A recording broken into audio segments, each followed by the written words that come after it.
प्रिय दिव्यात्मन, आप सभी को वेद व्यास जयंती एवं गुरु पूर्णिमा की कोटिशः बधाई, अनंत शुभकामनाएं।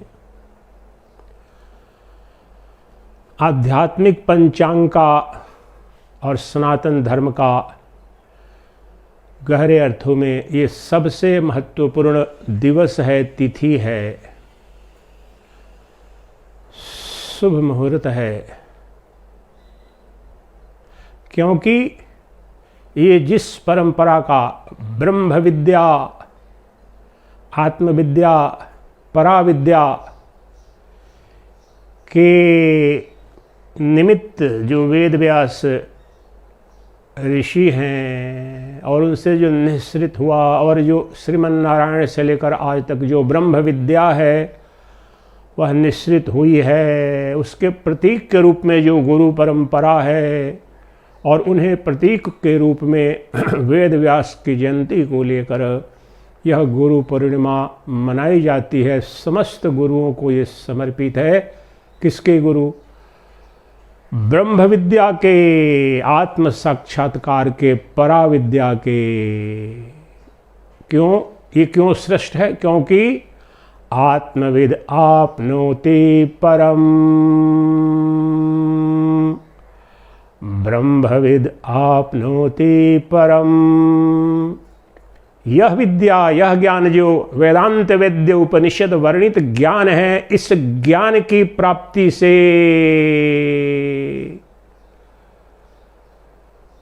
ब्रह्म ज्ञान से जो ब्रह्म को जान लेता है वह परम को प्राप्त कर लेता है, वह परम हो जाता है। आत्मविद आत्मै भवति, वह जो आत्मज्ञान को उपलब्ध होकर के आत्मा ही हो जाता है, अर्थात सर्वस्व प्राप्त कर लेता है, सर्वस्व हो जाता है। उसके पश्चात पाने को कुछ भी शेष नहीं रह जाता, कृतकृत्य हो जाता है जीव। इसलिए इससे आगे कुछ नहीं है। परम तृप्त, परम पूर्णाहुति हो जाती है जीवन की। वह विद्या है वेदांत वेद्य उपनिषद वर्णित, यह जो ब्रह्म विद्या है उसको समर्पित विशेष रूप से। तो पुनः आप सबको गुरु पूर्णिमा की कोटिशः बधाई। इस पावन अवसर पर आज मेरा प्रयास होगा कि यहीं अभी वह जो अंतर्यामी है, जो सबके अंदर बैठा आत्मा है, जो वास्तव में परमात्मा है, उसकी कम से कम एक झलक अपने अंदर और बाहर दिखाने की कोशिश करूं। इसके निमित्त, क्योंकि यह जो गुरु परंपरा है यह उस तत्व के दर्शन के निमित्त ही है, उस धन की प्राप्ति को ही समर्पित है। तो आज चलिए 1 घंटे के अंदर हम प्रयास करते हैं कि जो सर्वव्यापी है, सर्वत्र है, सर्वदा है, जो देश काल वस्तु अपरिच्छिन्न है, उसका दर्शन करते हैं। और मंत्र, चूंकि बृहदारण्यकोपनिषद पर चल रहा है कुछ दिनों से प्रवचन, तो एक मंत्र लेंगे बृहदारण्यकोपनिषद का, लेकिन आपको उसके पहले के मंत्र लूँ। आइए बड़े सहज और सरल रूप में उस तत्व को जानने का प्रयास करते हैं। सृष्टि का सबसे आश्चर्यजनक जो मुझे विषय लगता है वह यह है कि विश्व के सभी लोग, और विशेष रूप से तो सनातन धर्म के संदर्भ में मैं कह ही सकता हूँ कि जब कोई कहता है कि मैं ब्रह्म को जानता हूँ, भगवान को जानता हूँ या नहीं जानता हूँ, उसमें से 99% ऐसे लोग हैं कि उन्हें यह भी पता नहीं है कि वो भगवान, वह ब्रह्म, वह परमात्मा किस पशु का नाम है, किस पक्षी का नाम है, किस मानव का नाम है, कोई पत्थर है, पहाड़ है, पर्वत है, महासागर है, क्या आकृति, क्या स्वरूप है। बिना उसका जो वेद वर्णित है, जो वेदांत निरूपित है, जो उपनिषदों का अभिष्ट है, उसका ककहरा तक जाना नहीं। कि परोक्ष ज्ञान की बात बोल रहा हूँ। जब कहीं भी प्रारंभिक पढ़ाई आप करते हैं कोई विद्या, तो उसमें जो भी कुछ जो ककहरा, जो प्रारंभिक चीज़ें हैं वो तो जाननी पड़ती है। तो अधिकांश लोग जो बहुत पढ़े लिखे भी हैं तथा कथित सामाजिक और व्यवहारिक जगत के बड़े बड़े विद्वान भी हैं, उनको मौलिक रूप से उसका स्वरूप भी, जो परोक्ष ज्ञान जो शास्त्रों में भी वर्णित है, यह तक पता नहीं है। और बिना उसको जाने कहते हैं मैं भगवान को मानता हूँ या भगवान को नहीं मानता, मैं परमात्मा को जानता हूँ या नहीं जानता हूँ। इसलिए अब जो सबसे महत्वपूर्ण बात जो कहने जा रहा हूँ, और मुझे जो ये अनुभूति हुई, इतने अश्रुपात हुए जब, और वह यह है कि वेदांत विद्य जो निर्गुण निराकार ब्रह्म है, तुम परोक्ष रूप से उसका स्वरूप क्या है तुम ठीक ठीक तुम यह जान लो। शाब्दिक बोल रहा हूं, शाब्दिक भी तुम जान लो तो सृष्टि में कोई एक व्यक्ति नहीं बचेगा, हिम्मत नहीं कर पाएगा कि मैं ब्रह्म को नहीं देख रहा हूं, नहीं जानता हूं। ध्यान दे रहा मेरी उद्घोषणा पर। तुम्हें प्रारंभिक जो उसकी परिभाषा है और सर्वत्र है, वेदों में, उपनिषदों में, पुराणों में गहरे अर्थों में कोई भेद नहीं है। वह जो तत्व निरूपित है, उस तत्व को अगर तुम्हें बता दिया जाए और फिर तुमसे पूछा जाए कि तुम ब्रह्म को जानते हो, तुम आत्मा को जानते हो, तुम्हें आत्म साक्षात्कार हुआ है, तुम्हें ब्रह्म दर्शन हुआ है, तो तुम अगर कहो कि मुझे ब्रह्म दर्शन नहीं हुआ है महाराज, मुझे आत्म साक्षात्कार नहीं हुआ है महाराज, तो जानते हो कितना बड़ा झूठ होगा, कितनी बड़ी मूर्खता होगी, वो लज्जा का विषय होगा। वैसे ही होगा जैसे कि अगर तरंग से पूछा जाए कि हे तरंग तुम महासागर को जानती हो, और तरंग कहे मैं नहीं जानती। उतना बड़ा झूठ। अगर घड़े से, घट से, कलश से, सुराही से, दिए से अगर यह प्रश्न पूछा जाए कि तुम मिट्टी को जानती हो, और वह कहे कि नहीं मैं नहीं जानता, मैं नहीं जानती, तो उतना ही बड़ा असत्य होगा, झूठ होगा, लज्जाजनक होगा। जैसे कि हार से, कंगन से, कर्णफूल से, जो स्वर्ण से बने आभूषण हैं, उनसे पूछा जाए कि तुम स्वर्ण को जानते हो, सोना को जानते हो, और वह आभूषण अगर कहे कि नहीं मैं सोना को नहीं जानता हूं, जितना बड़ा सफेद झूठ होगा, उससे भी बड़ा झूठ, उससे भी बड़ी मूर्खता, उससे भी बड़ा लज्जाजनक उत्तर होगा। तुम्हें केवल प्रारंभिक परिभाषा भी पता चल जाए, वास्तव में ठीक ठीक पता चल जाए, किसी श्रोत्रिय ब्रह्मनिष्ठ गुरु से अगर पता चल जाए तो बड़ा सरलता में बताएगा। वह शास्त्रों की व्याख्या करते करते तत्व को ही नहीं भूल जाएगा। तो अगर एक झलक उसने दिखा दिया, फिर कह नहीं पाओगे कि मैं तो उसे नहीं जानता हूं।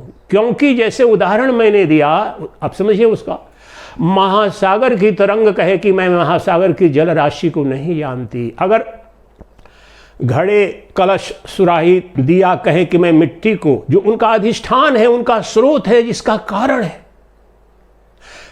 तरंग अर्थात महासागर की जल राशि, फेन, झाग, बुदबुदा अर्थात महासागर की जल राशि उसी से बना है, उसका उद्गम स्थल वही है, उसका अधिष्ठान है, और वह कहे कि मैं नहीं जानता।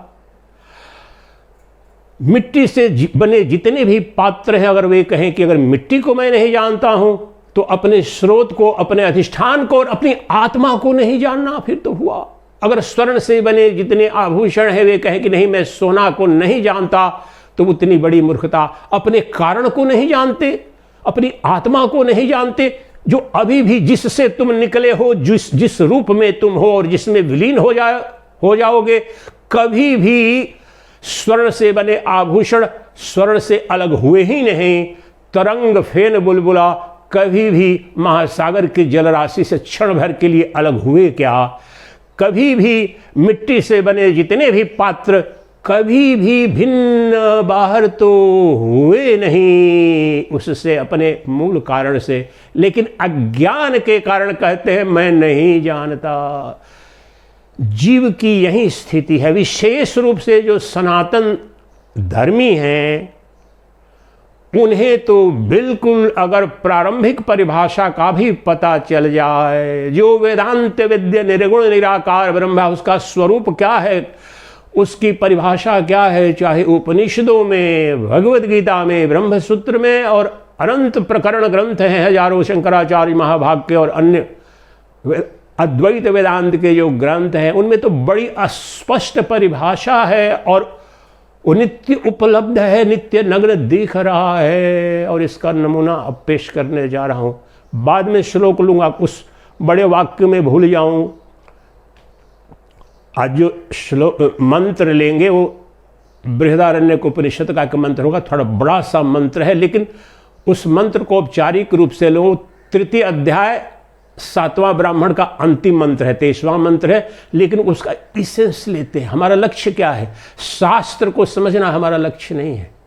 हमारा लक्ष्य है अपने स्वरूप को जानना, स्वरूप बोध, आत्म साक्षात्कार। क्योंकि आत्म साक्षात्कार के ब्रह्म दर्शन करने से हमारे दुखों की आत्यंतिक निवृत्ति और परमानंद की प्राप्ति स्वरूप मोक्ष की सिद्धि होगी। उसके द्वारा ही हम परम तत्व को प्राप्त होते हैं। तो आप संक्षेप में आपको दिखाने जा रहा हूं और आप बताना कि आपको नहीं दिखा। हिम्मत है तो कहना कि उस परमात्मा को आप नहीं जान रहे हो। हिम्मत हो तो जरूर लिखना। ये प्रवचन जब देख लोगे तो लिखना, मुझसे संपर्क भी करना, चाहे व्हाट्सएप पर, कि हमें नहीं दिखा। आप देखना नहीं चाहते हो, अलग बात है। अगर वेदांत की प्रारंभिक चीज़ें नहीं जानते हैं तो अलग बात है, लेकिन वेदांत नहीं भी जानते हैं, अगर ध्यानपूर्वक मेरे इन सरल शब्दों को सुने और संक्षेप में ही 1 घंटे के अंदर उसका पूर्ण निरूपण करूंगा। तो चलिए अभी उस मंत्र को हम लें, और जिस मंत्र पर अभी जो बताने जा रहा हूं तो अभी सरलता में उसको आपको बताता हूं। क्या कह रहे हैं? संपूर्ण वैदिक दर्शन जो है, जो विशेष रूप से जो शांकर वेदांत है, अद्वैत वेदांत है, उसमें ब्रह्म क्या है, कहाँ है? तो महावाक्य ने कहा प्रज्ञानम ब्रह्म। जो प्रज्ञान है, जो प्रकृष्ट ज्ञान है, जो शुद्ध बोध है, जो चेतन शक्ति है, जो चेतना है तुम्हारे अंदर, वही ब्रह्म है। The pure consciousness with in you and without you and within everyone and everything else is verily called ब्रह्मन। ब्रह्मन, परमात्मन, भगवान, परमेश्वर और कुछ नहीं है। उसका जो मूल स्वरूप है वो प्रज्ञान स्वरूप है, प्रकृष्ट ज्ञान स्वरूप है। वह चैतन्य सत्ता है, वह जड़ नहीं चेतन है।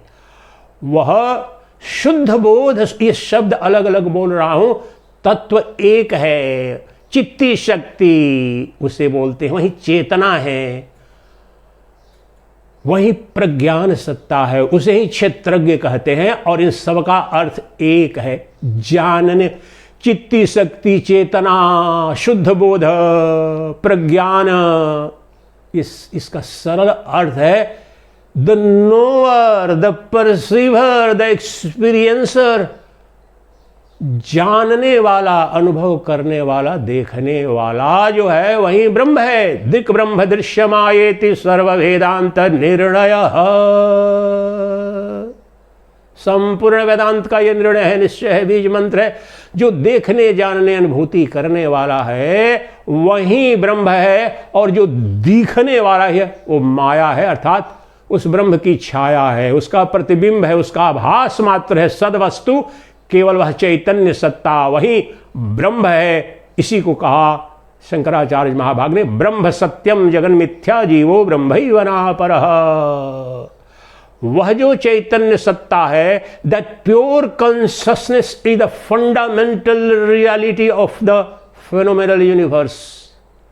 वही मूल शक्ति है, वही मूल सत्ता है। और खंडानंद जी के शब्द अगर मैं लूं तो मूल मसाला है संपूर्ण ब्रह्मांड का। जो चेतन सत्ता है, जो शुद्ध बोध है, जो चित्ती शक्ति है, वही परमात्मा है, वही परमेश्वर है, वही पर ब्रह्म है। वह अद्वितीय अद्वय ज्ञान स्वरूप है, अखंड चैतन्य सत्ता है। और सरलता में बताया the knower the perceiver, the अलग अलग शब्द इसलिए बोल रहा हूं, तत्व एक ही है, उसी को ब्रह्म कहते हैं। सभी जीवों के अंदर जानने, अनुभूति करने, बोध करने की जो सत्ता है वही आत्मा है, और वही सभी जीवों के अंदर वह एक ही सत्ता सभी जीवों की आत्मा है, वही सदवस्तु है। उसी चैतन्य सत्ता में अनंत नाम रूपात्मक जड़ जगत अध्यास रूप में प्रतिबिंबित हो रहा है, दिख रहा है। तो अब देखो उदाहरण से इसको देखते हैं कि अच्छा, जानने, बोध करने, अनुभूति करने वाला, इसी को कहते हैं ब्रह्म, इसी को परमात्मा कहते हैं, इसी को चित्ती शक्ति, चेतना शक्ति, जो सतचित आनंद का जो चिद है, प्योर कॉन्शसनेस यही है। हाँ जी, आप देखिए, कहते हैं किसी को ये मर गया, ये जिंदा है, या कहते हैं कि ये जड़ है, ये चेतन है। आप पत्थर पर लात मारते हैं, पत्थर को गाली देते हैं, रिएक्ट नहीं करता है। लेकिन पशु हो, पक्षी हो, आप पशु पक्षियों के साथ भी अगर उनको दबाएं, उनको तंग करें, वो रिएक्ट करते हैं।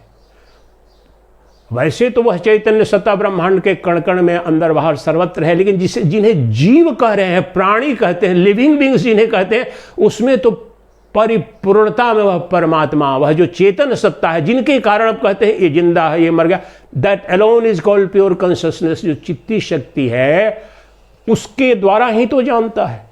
पशु भी, पक्षी वो उसको मारने आ पा रहे हैं, मक्खी मच्छर भाग जाता है, वह चेतन सत्ता जो है। यहाँ पर भ्रम एक छोटा सा जो होता है कि अच्छा, देखने जानने वाला तो अच्छा, रूप को मेरी आंख देखती है, शब्द को मेरे कान श्रवण करते हैं, स्पर्श बोध मेरे त्वचा से होता है, गंध बोध मेरी नासिका से होता है। महाराज, ये अज्ञान की अवस्था में जानते हैं, लेकिन अब जब मंत्र लेंगे तब स्पष्ट आपको पता चलेगा वास्तव में जो आँख की आँख है, नाक की नाक है, त्वचा की त्वचा है, नासिका की नासिका है, जिह्वा की जिह्वा, अर्थात इनका जो अधिष्ठान है, मूल कारण है, जो स्रोत है, वह तो चैतन्य सत्ता है, चित्ती शक्ति है। इसलिए वास्तव में ये तो आँख, नाक, कान, त्वचा, ये जो पंच ज्ञान इंद्रियां हैं, ये उपकरण मात्र हैं, ये जड़ हैं, ये स्वतः देखने, अनुभव करने, जानने की सत्ता नहीं रखते हैं। इनके पीछे जो, इनके अंदर जो बैठी सत्ता है वही आत्मा है, वही प्रत्यगात्मा है, वही परमात्मा है, वो तुम्हारे अंदर है। और अभी जब कह रहा हूं, चलो एक को ले लेते हैं अभी, उसको श्लोक मंत्र को लेने के पहले। इस वक्त यहाँ पर आप मुझे, ये मेरी हथेली है, तो आप देख रहे हो कि नहीं देख रहे हो? आंख जिसके पास है तो ऐसा कोई व्यक्ति हो, बोले कि हाँ जी देख रहा हूँ, इतना समझने में कोई दिक्कत नहीं है। आप नास्तिक हो, आस्तिक हो, अज्ञानी हो, ज्ञानी हो, तो यहाँ जो देखने वाला है, भ्रम की निवृत्ति थोड़ी देर बाद में करते हैं कि यहाँ कहेंगे हाँ जी मेरी आंख देख रही है, मेरा उपकरण देख रहे हैं, उस पर ही तो विस्तृत व्याख्या होगी। लेकिन इतना तो स्पष्ट है, आप कहेंगे हाँ जी मेरी आंख देख रही है। इतना कहने में तो आस्तिक हो, नास्तिक हो, अज्ञानी हो, कोई दिक्कत नहीं। आप कहोगे कि हाँ जी आपकी हथेली को मैं देख रहा हूँ अपनी आंख के द्वारा। ये जो कह रहा है हाँ जी मैं देख रहा हूँ अपनी आंख के द्वारा, वह जो मैं है वहाँ पर वही ब्रह्म है। आंख, इतना अगर कहो कि आंख देख रही है, वहाँ भी भ्रम है। लेकिन इतना समझ में आए, मैं आंख के द्वारा आपको देख रहा हूँ, मैं कान के द्वारा आपके शब्दों को सुन रहा हूँ, वहाँ पर जो मैं है, जो वास्तव में वह निर्गुण है, निराकार है, वही चित्ती शक्ति है, वही प्रज्ञान है, वही प्रत्यगात्मा, अंतरात्मा ही सबके अंदर स्थित परमात्मा है। अब तुम बताओ, यहां पर मुझे, यहां पर प्रश्न ये है कि दो ही उदाहरण ले रहे हैं, आगे में लेते हैं उन सब के उदाहरण जब मंत्र लेता हूं, कि यहां अभी जो प्रत्येक अनुभूति हो रही है उसमें से एक दो उदाहरण के ले लिया, एक समझ जाओगे तो सब समझ में आ जाएगा। अगर तुम्हें ये लग रहा है कि हाँ मेरे शब्दों का श्रवण हो रहा है, आप कर पा रहे हो, मेरी आंख से मेरे रूप को देख पा रहे हो, तो संपूर्ण वेद यही बता रहा है कि उसको, अब पहले वेद को सुन लो, उपनिषद को सुन लो, भगवत गीता को सुन लो, ब्रह्मसूत्र को अनुभूति तो मैं कराऊंगा, अलग बात है और समय लगता है, लेकिन वो यही कह रहे हैं कि ये परोक्ष ज्ञान जो शास्त्र में वर्णित है, पहले तब तो अनुभूति करोगे। तो उस रूप को देखने वाला और शब्द को सुनने वाला जो आत्यंतिक जो श्रोता है और आत्यंतिक जो दृष्टा है, वही ब्रह्म है। और तुम बताओ कि तुम्हारे सिवाय कोई अन्य देख रहा है? कौन देख रहा है? और तुम्हारे से अतिरिक्त कौन सुन रहा है? वह इन सभी उपकरणों के माध्यम से, और किसी को, अज्ञानी को भी, मूर्ख को भी इसमें कोई संदेह नहीं है कि मैं ही देख रहा हूं, मैं ही सुन रहा हूं, मैं ही जान रहा हूं कि गर्मी लग रही है कि ठंडक लग रही है, मेरे सम्मान में कोई शब्द कह रहा है कि मेरा कोई अपमान कर रहा है। प्रत्येक वस्तु का, प्रत्येक क्रिया का मुझे बोध तो हो रहा है, मैं जान रहा हूं। तो आपके अंदर बैठा जो जानने वाला अनुभोक्ता, देखने वाला जो है, वो देखने वाली जो शक्ति है, वही प्रज्ञान सत्ता, वह चित्ती शक्ति ही ब्रह्म सत्ता है, वही परमात्मा सत्ता है। और उसको अनुभव करने के लिए, विधिवत जानने के लिए, चलिए अब उस मंत्र को लेते हैं। बृहदारण्यक उपनिषद के तृतीय अध्याय के 7वें ब्राह्मण का अंतिम मंत्र था, 23वां मंत्र है। और इस मंत्र को पहले ले लेते हैं, आपको सरलता से, बड़ी यही, और मैंने पहले बोला है ना, आप कहना, अगर हिम्मत है तो कहना कि आप उस ब्रह्म को नहीं जानते हो और परमात्मा को नहीं देख पा रहे हो। ठीक है, चुनौती दे रहा हूं। पहले मंत्र ले लेते हैं। आपको वास्तव में चूंकि वो प्रतिपल दिख रहा है, लेकिन तुम जानते ही नहीं हो, तुम कल्पना कर बैठे हो कि परमात्मा कोई विशिष्टाकार किसी भी इस रूप में आएगा। यही ब्रह्म है, वह आकृति मुक्त है, वह निर्गुण निराकार। जो भी आकृति लेगा, जो दृश्य बनेगा, वो जाएगा, वह तो माया है। तो पहले मंत्र ले लेते हैं। मंत्र क्या है? संख्या साइटेशन बता चुका हूं। तृतीय अध्याय 7वां ब्राह्मण और 23वां मंत्र है। यो रेतसी तिष्ठन् रेतसो अंतर यम रेतो न वेद यस्य रेतः शरीरम्। यो रेतो अंतरो यमयति एषत आत्मान्तरयाम्यमृत।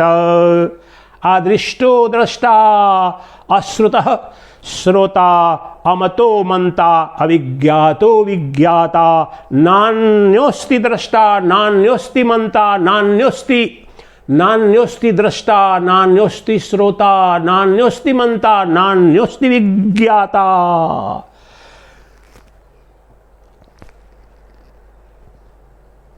एषत आत्मा अंतर्यामृतः। अंतर्याम अमृतः। अन्यतो आर्तम। अत अन्यतो आर्तम। अद्भुत उद्घोष हो गया इसके बीच में। इसके पहले कि इसमें जाऊं, आपको एक छोटी सी बात बता दूं।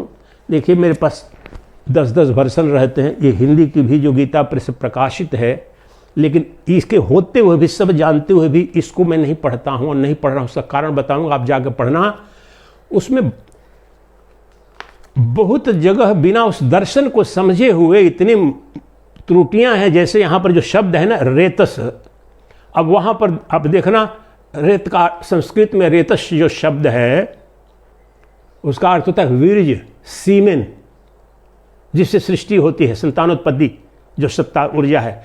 लेकिन जब शंकराचार्य भाष्य में अपना बताते हैं कि वहां तात्पर्य जो इस मंत्र में रेतस का जननेन्द्रिय से है, वहां पर जननेन्द्रिय के संदर्भ में बता रहे हैं, उसमें ब्रह्म दर्शन करा रहे हैं। क्योंकि पहले आंख में जो अंतर्निष्ठ ब्रह्म है, जो नाक में, त्वचा में, कान में, उसी प्रकार से यहां पर अब उस जननेन्द्रिय पर जा रहे हैं। तो रेतस, रेतस हिंदी के आप देख लीजिए, वहां पर बीर्ज, बीर्ज के अंदर है, बीर्ज में है, बीर्ज का।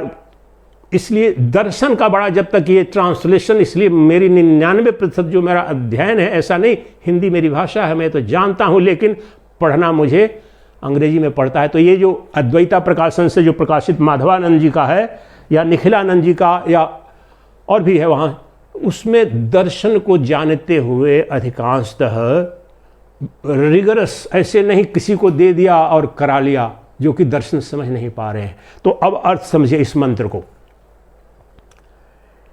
अब मैं स्वतः ही ट्रांसलेशन कर रहा हूं, मैं तो समझ रहा हूं। तो क्या कह रहे हैं, वो परमात्मा कहाँ है वास्तव में? ये जो मंत्र बताऊं, इसके पहले प्रसंग समझ लीजिए। ये पूरे सप्तम जो ब्राह्मण है उसमें कहोल याज्ञवल्क संवाद चल रहा है। कहोल ऋषि पूछते हैं, याज्ञवल्क मुझे साक्षात अपरोक्ष ब्रह्म दर्शन कराइए। और मैंने आपको बोला कि इस गुरु पूर्णिमा के अवसर पर आपको एक झलक दिलाने का मैं प्रयास कर रहा हूं, जो साक्षात अपरोक्ष उस तत्व का दर्शन। तो वहां पर उन्होंने बताया कि हे कहोल, जो साक्षात अपरोक्ष ब्रह्म कौन है, कहाँ है? तो कहते हैं तुम्हारी आत्मा है। तो बोलते हैं कि मेरी आत्मा क्या है? तो बोलते हैं कि जो सबकी अंतर आत्मा है, जो सभी जीवों के अंदर, सभी भूतों के अंदर, सभी इंद्रियों के अंदर स्थित है और समस्त भूत प्राणियों के अंदर है, उसे कोई भूत प्राणी नहीं जानता, लेकिन सबके अंदर उन सबका इनर कंट्रोलर अंतर्यामी है, अंतर संचालक है, नियंत्रक है, और वह सबको जानता है, उसे कोई नहीं जानता। ये संक्षेप में 22 मंत्रों को मैं एक पंक्ति में बता दिया। पंचभूत का पहले पृथ्वी को लेंगे, जल को लेंगे, आकाश को लेंगे, बोलते हैं उसमें वो आत्मा जिस है, और वह जो आकाश है या अग्नि है या पृथ्वी है या वायु है, उसका जो शरीर है वही चेतन, वो जो ब्रह्म है वही शरीर बना है। वह आत्मा इन सबको जानता है, लेकिन उससे कोई नहीं जानता। उसी को अभिव्यक्त करते करते अंत में जननेन्द्रिय पर आ गए हैं, इंद्रिय को, लेकिन वहां पर ब्रह्म दर्शन करा रहे हैं कि यहां तुम्हारे प्रत्येक इंद्रिय से जो बोध हो रहा है, ज्ञान हो रहा है, अनुभूति जो हो रही है, वहां पर साक्षात परोक्ष ब्रह्म दर्शन करा रहे हैं। पहले दो जो इस पर प्रवचन कर चुका हूं, उस पर भी प्रयास मैंने किया है, शायद बहुत लोगों को समझ में नहीं।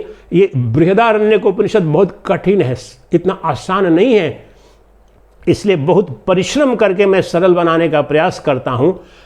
तो यहां पर अब देखो क्या बता रहे हैं कि परमात्मा कहां है, वो भगवान कहां है, वो परमेश्वर किधर है। तो बता रहे हैं कि वह भगवान, वह परमात्मा, वह आत्मा जिसका आत्म साक्षात्कार करना चाहते हो, जिससे सर्वस्व प्राप्त हो जाता है, तुम वही हो जाते हो, तुम ब्रह्म ही। तो उसका निरूपण कैसे करते हैं, कहां है? तो यहां पर देखिए, यो रेतसे तिष्ठन रेतसो अंतरः। रेत का लिटरल मीनिंग होता है वीर्य, मनुष्य का जो वीर्य है, सीड कहते हैं या सीमेन कहते हैं, लेकिन यहां पर भाष्य के आधार पर सर्वत्र जो इस दर्शन को समझते हैं, यहां जननेन्द्रिय, चूंकि वीर्य जननेन्द्रिय का जननेन्द्रिय उसका स्थान है, तो यहां तात्पर्य वीर्य से नहीं है, जननेन्द्रिय। यहां पर जहां भी रेतस और हिंदी में सर्वत्र, हाँ, वीर्य जो वीर्य में रहता है, वीर्य का शरीर है, वीर्य से गलत है, यहां जननेन्द्रिय, वीर्य को बोध होता है नहीं, जननेन्द्रिय तो सबके अंदर, सभी पशु पक्षी के अंदर जो जननेन्द्रिय है, उस इंद्रिय की अनुभूति आपको होती है, आंख की अनुभूति, कान की अनुभूति, तो जननेन्द्रिय की प्रत्येक इंद्रिय बोध में वो जो परमात्मा है उसका साक्षात परोक्ष दर्शन करा रहे हैं। तो यहां रेतस का तात्पर्य बार बार आ रहा है, तो जननेन्द्रिय से लेंगे तो कह रहे हैं कि वह परमात्मा, वह आत्मा जननेन्द्रिय के अंदर है, जननेन्द्रिय के अंदर उसकी आत्मा है। जननेन्द्रिय उसे नहीं जानती, उसके अंदर वह जो आत्मा जननेन्द्रिय के अंदर, वो उस जननेन्द्रिय को जानती है, और वही जो आत्मा है, परमात्मा है, वही जननेन्द्रिय का शरीर है। देखिए, ये इतना बृहत उद्घोष है जो कहते हैं ना कि संपूर्ण ब्रह्म सत्यम जगन मिथ्या। ये यहाँ तो जननेन्द्रिय के संबंध में हो रहा है, लेकिन ब्रह्मांड में पंचभूत हैं, जितने शरीर हैं, आकार जो रूप में दिखते हैं, वास्तव में वह चेतन सत्ता, वह आत्मा ही, वह प्रज्ञान तत्व ही सभी शरीरों के रूप में दिख रहा है। यह तात्पर्य ये निकलेगा। यहां पर उदाहरण जननेंद्रिय का दे रहे हैं, लेकिन सभी इंद्रियों पर पहले बता चुके। नाक के अंदर है, नाक उसे नहीं जानती, लेकिन वह नाक के अंदर स्थित होकर के नाक को जानता है, और नाक का शरीर वही है। कौन? आत्मा। और सभी इंद्रिय पर, सभी शरीर पर, सभी पंचभूत पर ये जाकर के उन्होंने दिखाया है।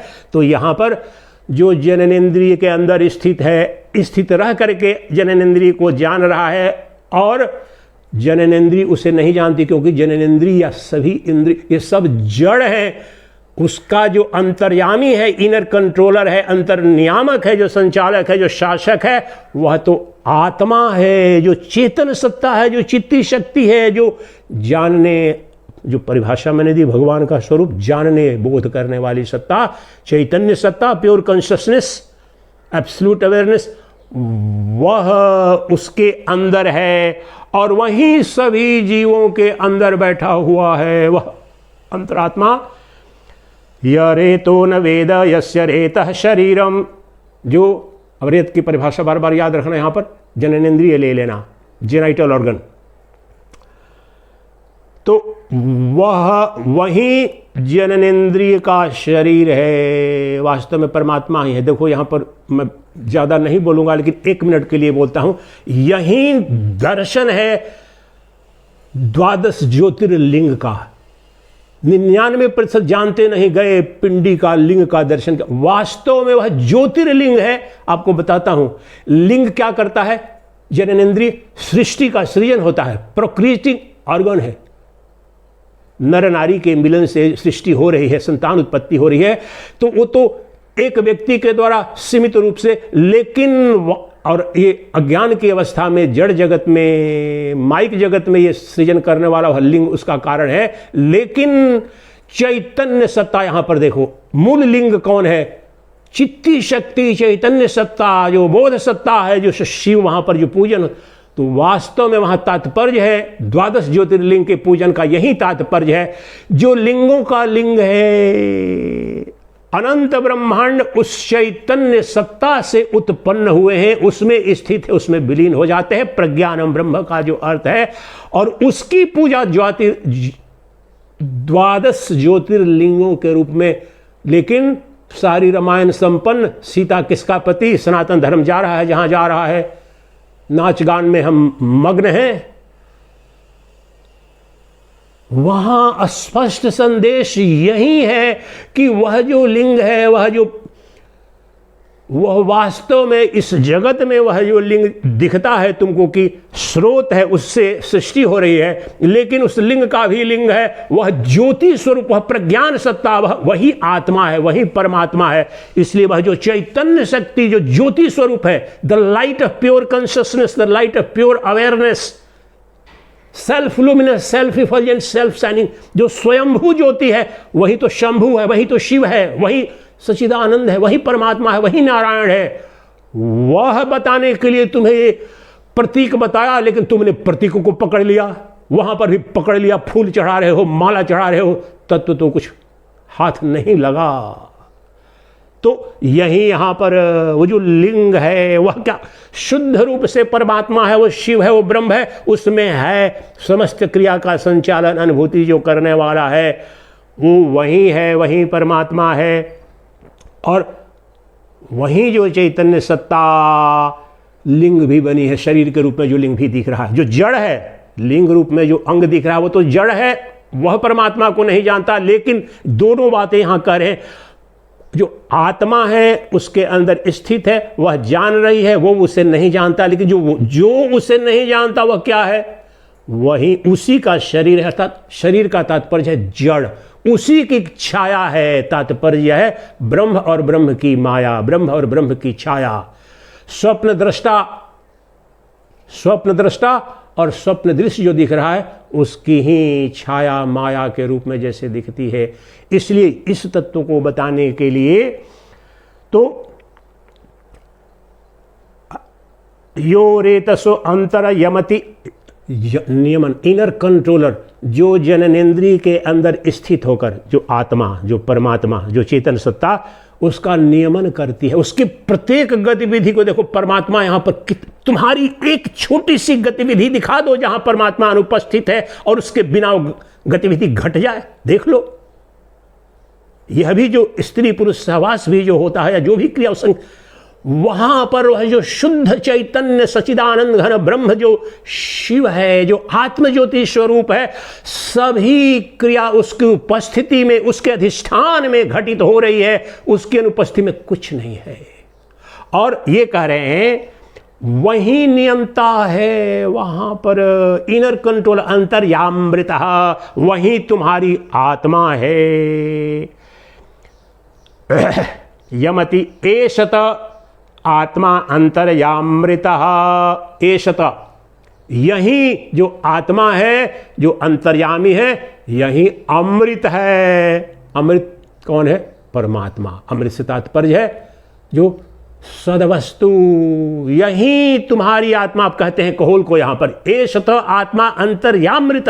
हे कहोल, याज्ञवल्क्य कह रहे हैं, हे कहोल, यही आत्मा जो जननेंद्रिय के अंदर उसकी आत्मा है, उसके अंदर स्थित है, उसको जानती है, लेकिन जननेंद्रिय नहीं जानती, और जननेंद्रिय का शरीर भी वही है और अंदर बैठ करके उसका नियमन करती है, वही तुम्हारी आत्मा है, वही अंतर्यामी परमात्मा है। और वो तुम्हारा अभी यही उपलब्ध तत्व है, यही वह अंतर्यामी साक्षात परोक्ष ब्रह्म तुमने प्रश्न किया वही है। और पहले बता चुका हूं कि प्रत्येक इंद्रिय पर ला करके उन्होंने दिखाया है। अब आते हैं इसके आगे, जो ये हमारी जो इंद्रियां हैं उन पर वह जो दर्शन कराएंगे। ये तो यहाँ पर आधा एक पंक्ति थी जो मंत्र अंतर्यामी, हाँ, अब उसको उसका निरूपण कर रहे हैं आगे कि वह जो यहाँ तो जननेंद्रिय का जो प्रकरण था उसका उदाहरण दे दिया, लेकिन अब बता रहे हैं, चूंकि अंतिम मंत्र है तो यहाँ पर समापन करते हुए बता रहे हैं कि वो परमात्मा कहाँ है, वो ब्रह्म किधर है। तो कहते हैं, चलो तो याद ही है, जो पढ़ चुका हूँ आपको, तो कहते हैं आप परमात्मा का साक्षात्कार करना चाहते हो ना, ब्रह्म नहीं दिख रहा है आपको, आप देखो, हिम्मत है तो कहना। तो किधर है? कहते हैं मंत्र से बोल रहा हूं, वो इतना महत्वपूर्ण है कि उस मंत्र को उसके साथ न्याय नहीं होता, मैं उसको पूरा अच्छी तरह से नहीं समझ लिया याद। तो किधर है परमात्मा? आदृष्टो दृष्टा, अश्रुतः श्रोता, अमंतो मंता, अविज्ञातो विज्ञाता, नान्यतोस्ति श्रोता, नान्यतोस्ति दृष्टा, नान्यतोस्ति मंता, नान्यतोस्ति विज्ञाता। उसी मंत्र का जो इंद्रिय संबंधी, रेत संबंधी जो था एक, और ये दूसरा उसी मंत्र का अंग है। नान्यतोस्ति दृष्टा, नान्यतोस्ति श्रोता, नान्यतोस्ति मंता, नान्यतोस्ति विज्ञाता, एषत अंतर्यामृतः, अतो अन्यद, अतो अन्यत आर्तः। इसको सुन करके कहोल शांत हो गए, तृप्त हो गए, ब्रह्म ज्ञान हो गया। अब इसका पहले शाब्दिक अर्थ समझो, ये जो बता रहा हूं इस पर ध्यान देना है। क्या बोला? परमात्मा कहाँ है, किधर है, कैसा है? यहां तुम्हारे अंदर अभी प्रत्येक अनुभूति, प्रत्येक इंद्रिय और प्रत्येक वस्तु में। लेकिन यहां पर जो मैंने बताया, अब हिंदी इसकी बता रहा हूं और समझो, इतना स्पष्ट। अदृष्टो दृष्टा, अश्रुतः श्रोता, अमतो मंता, अविज्ञातो विज्ञाता। इन चार शब्दों का क्या अर्थ है? जो अदृष्टो दृष्टा, स्वतः अदृश्य है, आम भाषा में, आम सरल हिंदी बोलता हूं, जो कभी दिखता नहीं लेकिन जो सबको देखता है वह ब्रह्म है। जो कभी सुनाई नहीं पड़ता लेकिन सबको जो सुनता है वह ब्रह्म है। जो कभी भी मन के चिंतन का, संकल्प विकल्प का विषय नहीं है, लेकिन जो चिंतन करता है वह ब्रह्म है। जो सत्ता मंतो मंता अविज्ञातो विज्ञाता, अमतो मंता अविज्ञातो अविज्ञा। अमतो है मतलब that which is never an object of thinking और thought but the thinker himself, that which is never the object of intelligence और intellect but the seer in the intellect itself.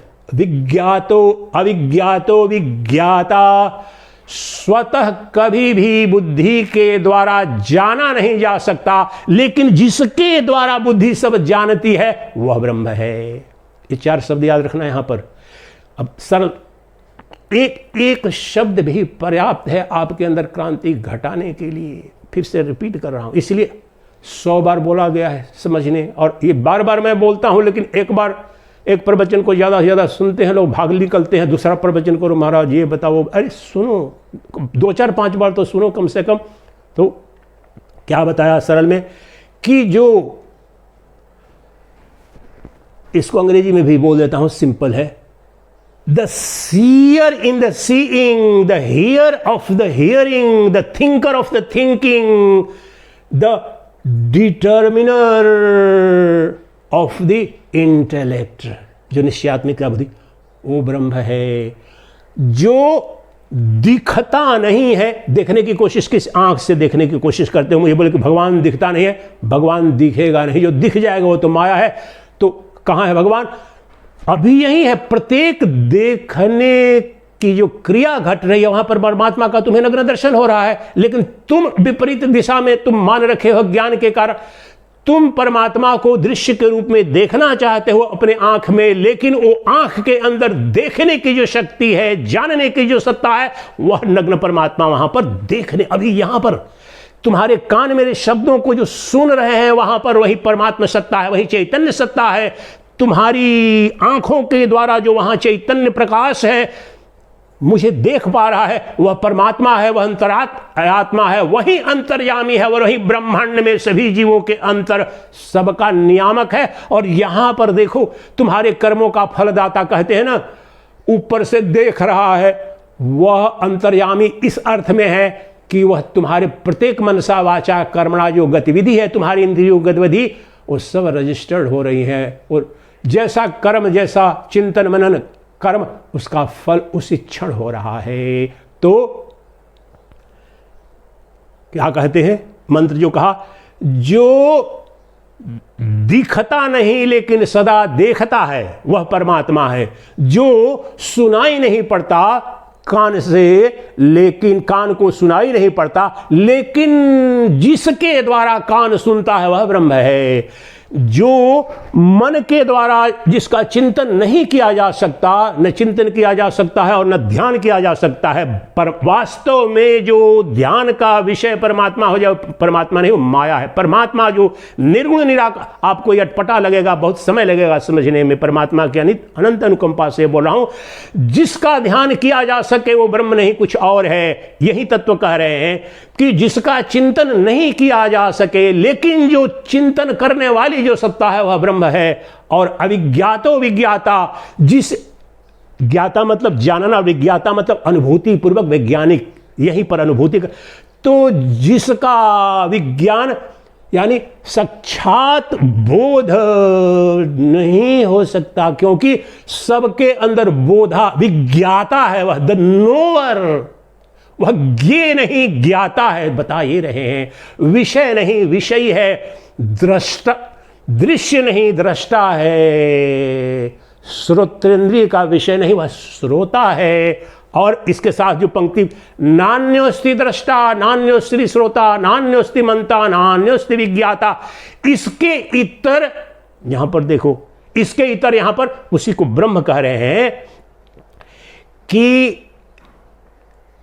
यहां पर नान्योस्ति, कौन देख रहा है? कह रहे परमात्मा, और उसी को स्पष्ट करने के लिए आप कह रहे हो ना कि नहीं, मेरी आंख देख रही है, मेरे कान सुन रहे हैं, मेरी त्वचा को स्पर्श बोध हो रहा है, मेरी नासिका को गंध बोध हो रहा है, मेरी जिह्वा को रसना का बोध हो रहा है, इसका निषेध करते हैं तो कहते हैं नान्योस्ति दृष्टा, नान्योस्ति श्रोता, नान्योस्ति मंता, नान्योस्ति विज्ञाता। दूसरा कोई जानने वाला नहीं है, न कोई दूसरा दृष्टा है, न कोई दूसरा श्रोता है, न कोई दूसरा मंता है, न कोई दूसरा विज्ञाता है। वह परमात्मा जो अंतर्यामी, जो तुम्हारा आत्मा है, कहोल, जो तुम्हारी आत्मा है, जो अंतर्यामी है, इनर कंट्रोलर है, अंतर्नियामक है, और जो सबकी आत्मा है, वही देखता है रूप को कान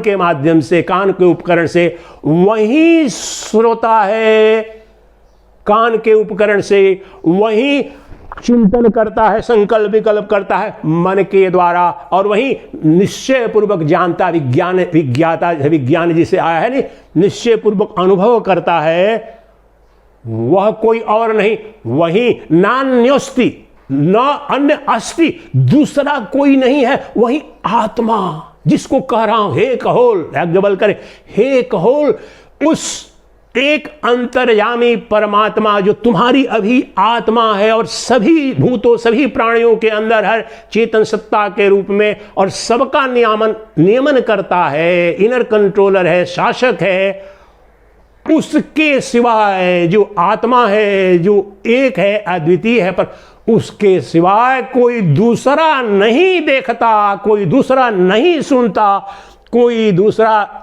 जिह्वा के द्वारा रसास्वादन नहीं करता, कोई गंध का बोध किसी अन्य को नहीं होता।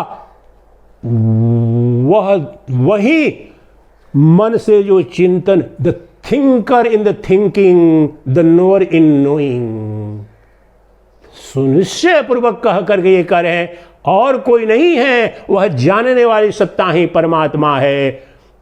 और पंच ज्ञान इंद्रियों के माध्यम से अभी यही सूर्य ग्रह, मंगल ग्रह तो सर्वत्र है, लेकिन यहां पर तो तुम्हारे जीवन में अपनी पंचेंद्रियों की क्रियाएं प्रतिपल घट रही हैं।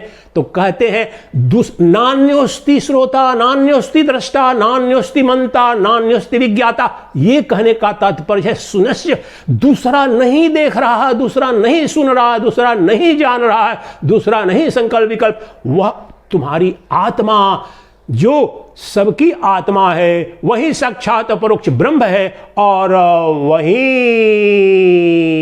अभी यही जानने वाला, देखने वाला, अनुभूति करने वाला, मनता के रूप में जानने वाले, दूसरा कोई जानने वाला नहीं है। अब प्रश्न यहां, और यहां पर दो शब्द और हैं कि एषत आत्मा अंतर्यामृत, तो जो कह रहे हैं कि दूसरा कोई नहीं है, और उसको कहते हैं एषत अंतर्यामृत है, वही तुम्हारी, उस कहोल को कह रहे हैं, शिष्य आप सब कहोल हैं, यही एषत आत्मा अंतर्यामृत, this Atman of yours alone is the inner controller of all. तुम्हारे अंदर और सबके अंदर यही जो देखने वाली, जानने वाली, सुनने वाली, बोध करने वाली, चिंतन मनन करने वाला जो चैतन्य तत्व है, यही सबका अंतर्यामी है, सबका आत्मा है। एषत अंतर्यामृत, और यही एकमात्र अमृत स्वरूप है। बाकी सब कुछ मरण धर्मा है, सब जन्म मृत्यु असत वस्तु होने के कारण यही अमृत स्वरूप है। और अंतिम एक शब्द जो वहां पर है, कहते हैं अतो अन्यद आर्तः, इससे भिन्न जो अन्य जो कुछ भी जगत में है, आर्तः, आर्त शब्द आप समझते हैं, आर्त का मतलब दुख और दुखी, लेकिन यहां पर दार्शनिक शब्द यहां पर प्रयुक्त हुआ है। यहां पर ट्रांसलेशन देखेंगे सब जगह लिखा रहेगा कि आर्त का मतलब जो मृत्यु से परे है, जो अमर है, लेकिन दोनों आर्त और अमरत्व दर्शन की दृष्टि में यह प्रयुक्त हुआ है, दोनों एक ही अर्थ है। इसका दर्शन समझिए, क्या समझ रहे हैं? ये जो आत्मा है तुम्हारे आंख से देख रही है, कान से सुन रही है, जीवा से रसास्वादन कर रही है, मन के द्वारा चिंतन मनन कर रही है, बुद्धि के द्वारा निर्णय ले रही है, वही आत्मा है। और वही, इससे इतर कोई जानने वाला, सुनने वाला, देखने वाला कोई नहीं है। और कहते हैं यही अमृत स्वरूप है, क्योंकि यही सद्वस्तु है। और इससे इतर अतो अन्यद आर्त, इससे भिन्न जो कुछ भी है आर्त है, यानी मरण धर्मा है। मरण धर्मा का यहां तात्पर्य दार्शनिक दृष्टि से देखेंगे तो और आर्त शब्द शाब्दिक संस्कृत में भी आर्त जन यानी दुखी जन। तो जहां पर भी देश काल वस्तु परिच्छिन्नता होगी, जहां सीमित होगा वो दुखी ही होगा, ये तात्पर्य यहां पर। तो यह जो तुम्हारी आत्मा है, इसके सिवाय सब मरण धर्मा है, इसके चलते दुखी और दुख का कारण है। जो उपनिषद में कहते हैं भूमैव सुखम नाल्पैः सुखमस्ति, छांदोग्य उपनिषद में, कि जो सीमित है, मरण धर्मा है, उसमें आनंद नहीं है। आनंद तो केवल जो असीमित है, भूमा है, जो देश काल वस्तु अपरिच्छिन्न है, वही है। ये इसके कारण यहां आर्त शब्द का प्रयोग हुआ है कि जो भी मरण धर्मा होगा उसमें सुख हो नहीं सकता, जो देश काल में सीमित होगा उस सुख का कारण हो नहीं सकता। तो यह कहो, ये जो तुम्हारी आत्मा सभी इंद्रियों के द्वारा देखने, जानने, बोध करने वाली जो सत्ता है, वही आत्मा है, वही परमात्मा है, उससे भिन्न कोई नहीं है और दूसरा कोई देखने वाला नहीं है। वही देखने, जानने, अनुभूति करने वाली जो सत्ता है, वही तुम्हारी आत्मा है, वही सबकी आत्मा है। और वह अंतर्यामी है, सबके अंदर बैठा बैठा सब कुछ वही संचालित कर रहा है। ये ऐसे भी कर रहा हूं, वहीं से चैतन्य के आदेश से और उसके आलोक में ही सब कुछ। आपके पैर जब चल रहे हैं तो उस चैतन्य सत्ता के द्वारा ही निर्देशित हो रहे हैं। ये हाथ उठा रहा हूं, कभी आवाज नीचे हो रही, ये सब कुछ अभी इनर कंट्रोलर आत्मा जो है यहां पर अभी। मैंने पहले आंख बंद करके बोला, आंख अभी खोल रहा हूं, कभी आवाज, ये सब कुछ it's all being decided and determined. उस चैतन्य प्रकाश में बुद्धि निर्णय कर रही है। मेरे ये सब कुछ का जो अंतिम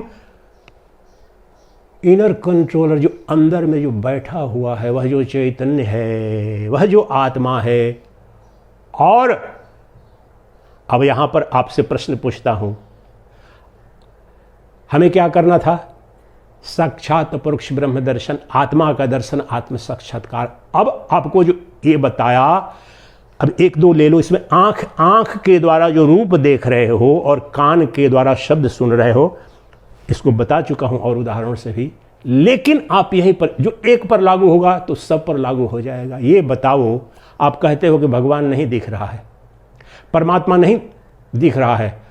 अब बताओ, और ये वेद, वो भी कोई दूसरा वेद, इस पर 15 पेज का भाष्य है शंकराचार्य महाभाग का, और बृहदारण्यक उपनिषद, और सर्वत्र यही है। लेकिन अब आप बताओ, क्या आप, चूंकि आप दूसरी दिशा में देख रहे हो, गलत दिशा में ढूंढ रहे हो परमात्मा, इधर मुझे दृश्य के रूप में, उधर बांसुरी बजैया के रूप में, रास रचैया के रूप में, या धनुष भंग करते राम जी, शिव जी, डमरू, ये सब इनकी उपयोगिता हो सकती है प्रारंभिक एलिमेंट्री प्रिलिमिनरी जो पेडागोगी है।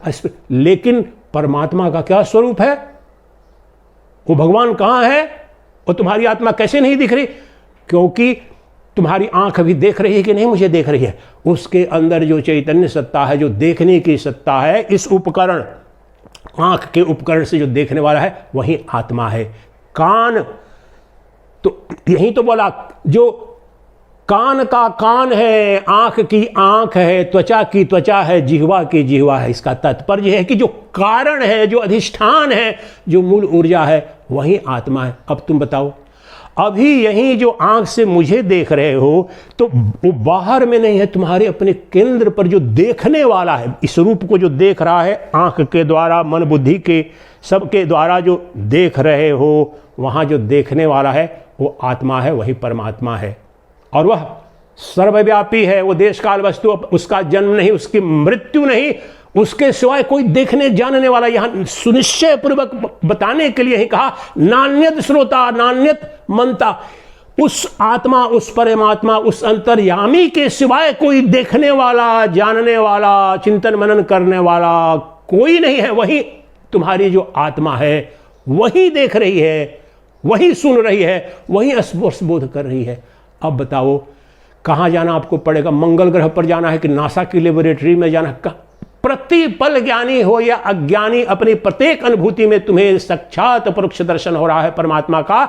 लेकिन ये पंक्ति जब याद रहे, समझ में आए कि वह प्रत्येक दृश्य का दृष्टा है, प्रत्येक ज्ञेय का ज्ञाता है। अब यहां जो इंद्रिय बता, रूप जहां भी दिख रहा है तो देखना किसके द्वारा हो रहा है? तुम्हारे द्वारा। तुम देख रहे हो कि तुम्हारी माता जी देख रही है, कि तुम्हारे पिताजी देख रहे हैं, कि तुम्हारे ताऊ देख रहे हैं?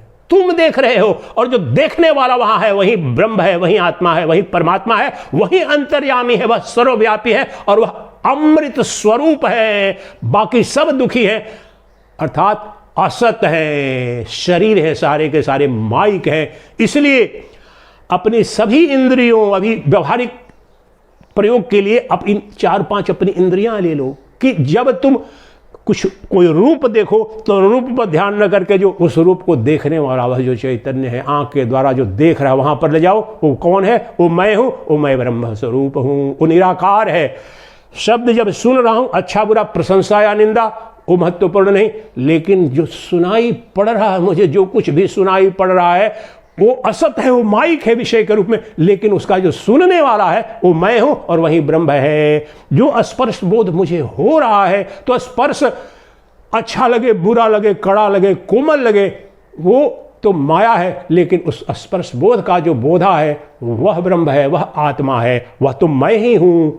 नासिका से मुझे जो गंध का बोध हो रहा है तो बदबू हो सकती है, खुशबू हो सकती है, वो दोनों असत है, लेकिन बदबू और खुशबू दोनों को यहां पर जो अनुभव करने वाला, देखने वाला, जो जानने वाला है वह ब्रह्म है, वह आत्मा है, वह चैतन्य सत्ता है। अब तुम बताओ कि इसमें क्या कठिनाई है? तुम प्रत्येक दृश्य के दृष्टा हो कि नहीं? प्रत्येक श्रवण जो घटना घट रही है वहां पर सुनने वाला तुमसे इतर कौन है?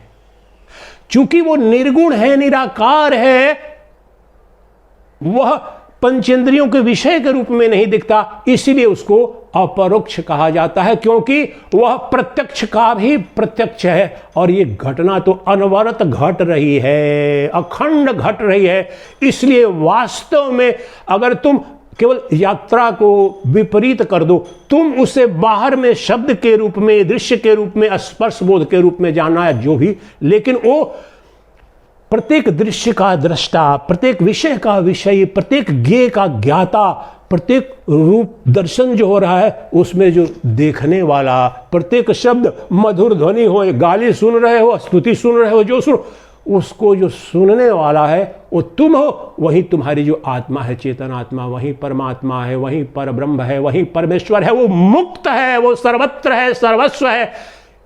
यही अंतिम ज्ञान है, यही ब्रह्म विद्या है, यही जो गुरु पूर्णिमा का अभिष्ट है। इसके अलावा तुम्हारे दुखों की आत्यंतिक निवृत्ति और परमानंद की प्राप्ति का कोई उपाय नहीं है। यह है साक्षात अपरोक्ष दर्शन, यह है साक्षात आत्म साक्षात्कार। मेरी प्रार्थना है इस वेद व्यास जयंती और गुरु पूर्णिमा के अवसर पर कि आप सबको यह जो परम ऐश्वर्य है, परम वैभव है, परम पुरुषार्थ है, शीघ्रात शीघ्र उपलब्ध हो। तत्त्वमसि तत्त्वमसि तथास्तु। मंगलम भवतु। चिदानंद रूपः शिवोऽहं शिवोऽहं चिदानंद रूपः शिवोऽहं शिवोऽहं चिदानंद रूपः शिवोऽहं शिवोऽहं। उसके सिवाय कहीं अन्यत्र आनंद नहीं, उसके सिवाय कहीं अमरत्व नहीं, उसके सिवाय कहीं तृप्ति नहीं। तुम्हारा अपना स्वरूप ही परम तृप्ति स्वरूप है, परम ऐश्वर्य स्वरूप है। वह तुम्हारी आत्मा का स्वभाव है। वह शीघ्र आपको साक्षात परक्षो, यही मेरी प्रार्थना है। ओम हरि ओम तत्सत, हरि ओम तत्सत।